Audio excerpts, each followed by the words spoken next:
just me and my guitar.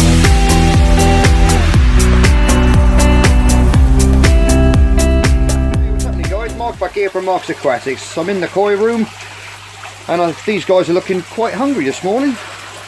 You want some food? There you go. That'll keep them happy for 5 minutes.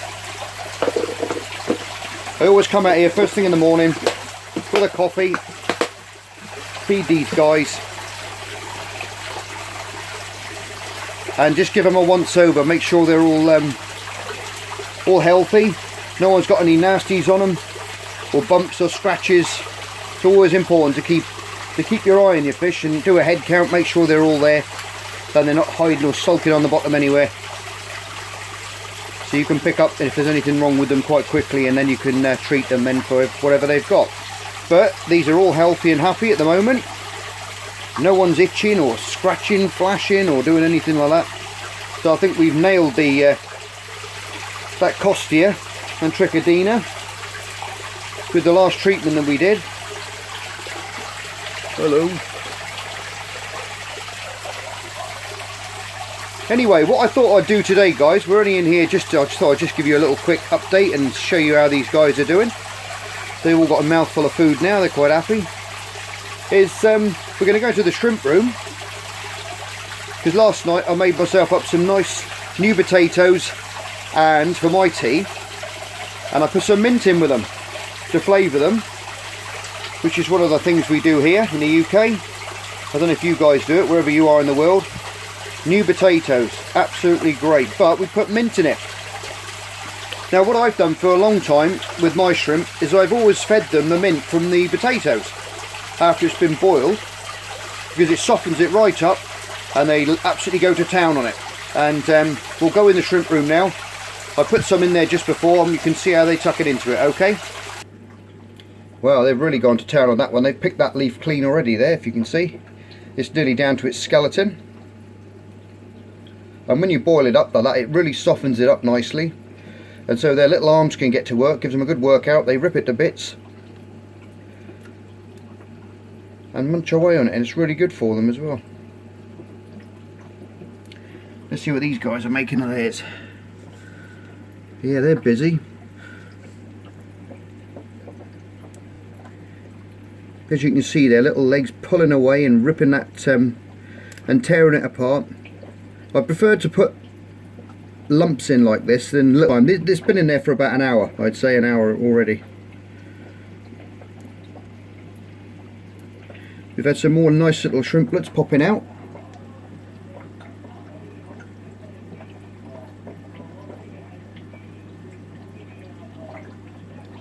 Just found there was a nice little King Kong at the back there somewhere, but he just decided he was going to go and hide behind the alder cones.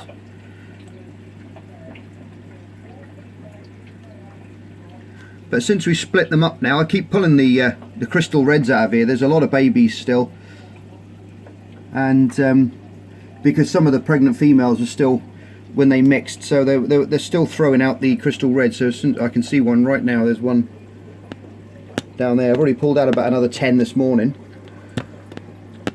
Let me turn this light off in this tank here next door, and you might be able to see a bit better. There you go.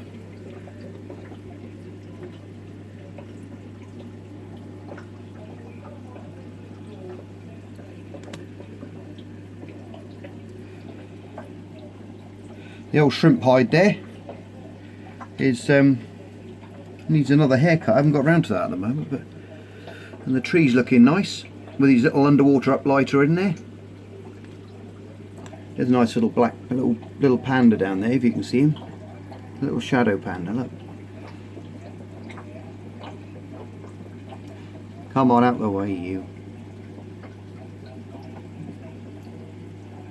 And there's a bigger one there. They're still popping out all these little different strains. It's lovely to see it. It really is. You get all different types coming out. There's a nice little fella there, look. He's on his mint.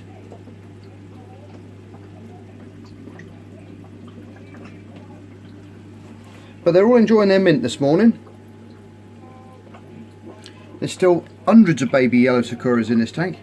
They're all over these filters. Found the filter the other side as well.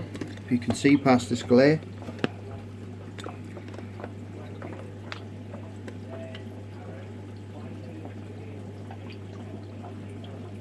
So as they grow, I'll slowly take them out.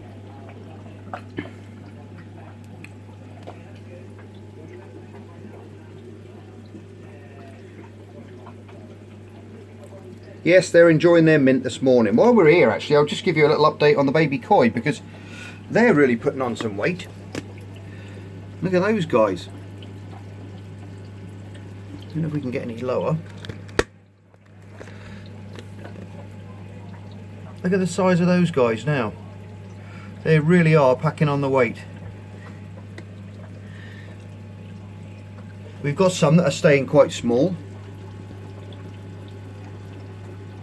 But you always get that. You always get the ones that pack on the weight more, and other ones that stay quite skinny. But we're going to bring them all on, see how we get on, and then we'll pick the best of the bunch out, and then we can bring them on. I'll put some in my little pond outside, and then we'll put some in the might put some in that little mini pond and bring them on in there for a bit until they get a little bit bigger. They're still quite hard to see. There's about, I think there's about 15 or 16 in there altogether. Some of the weaker ones have passed on and just haven't made it. But you always get that. And the strong ones will survive. And they're the ones you want.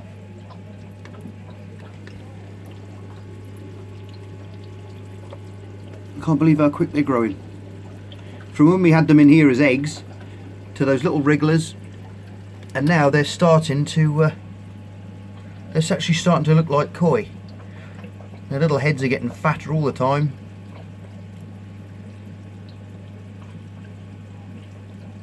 And they're all active and buzzing about.